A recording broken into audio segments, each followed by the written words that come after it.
Welcome to CARICOMP Insider, where high-tech facial recognition meets real-world intelligence.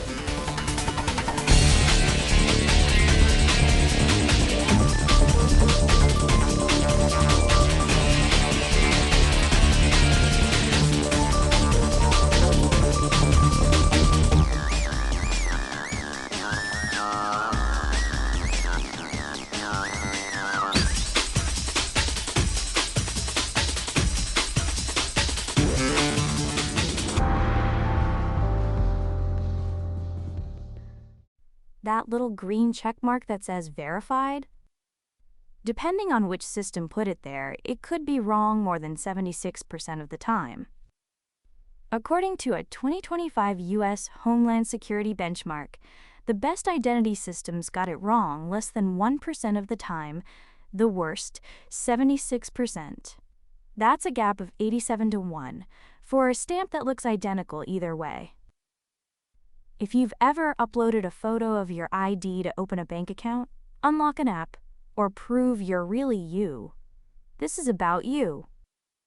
You saw verified and felt safe. That feeling is exactly the problem. The word looks like a final answer, like a grade on a test. But it's not a conclusion. It's a guess. And the quality of that guess depends entirely on machinery you never see. So why does the same word mean such wildly different things? Every one of these systems is quietly making a bet about which mistake it's willing to make. There are two ways an identity check can fail.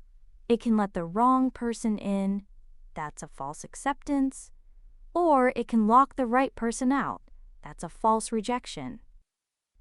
And here's the uncomfortable truth. You can't shrink both at once.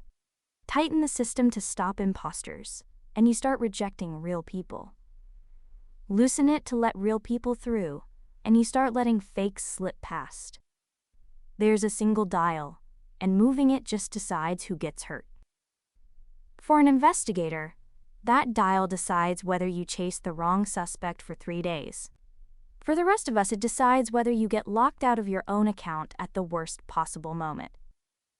Now, why do vendors get away with claiming 95% accuracy? Because they measure the easy cases and hide the hard ones.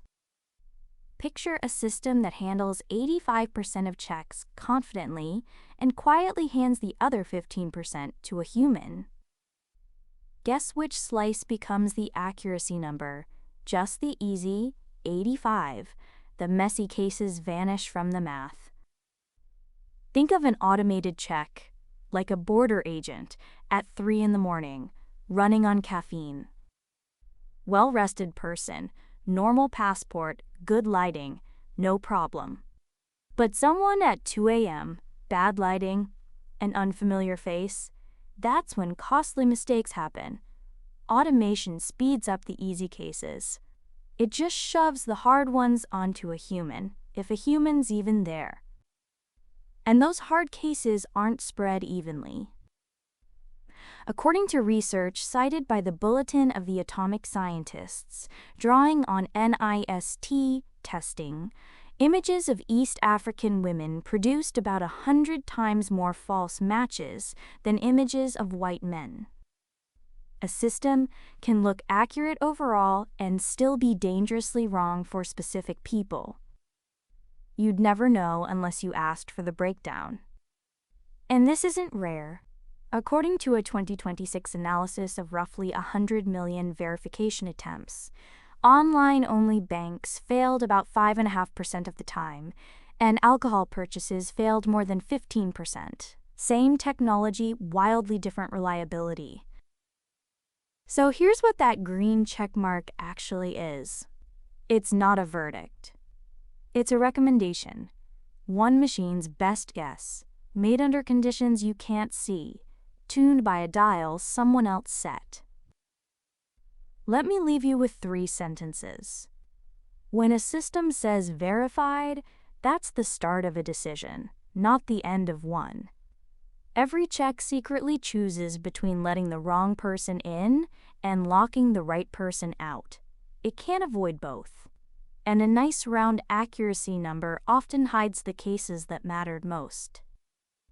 Whether you carry a badge or just carry a phone, verified was never a promise. It was always a probability, and knowing that puts the power back in your hands. The full breakdown's in the show notes if you want the deep dive. Now you know something most people in this industry don't. Use it. And when you're ready to put it to work, caracomp.com. We'll see you tomorrow.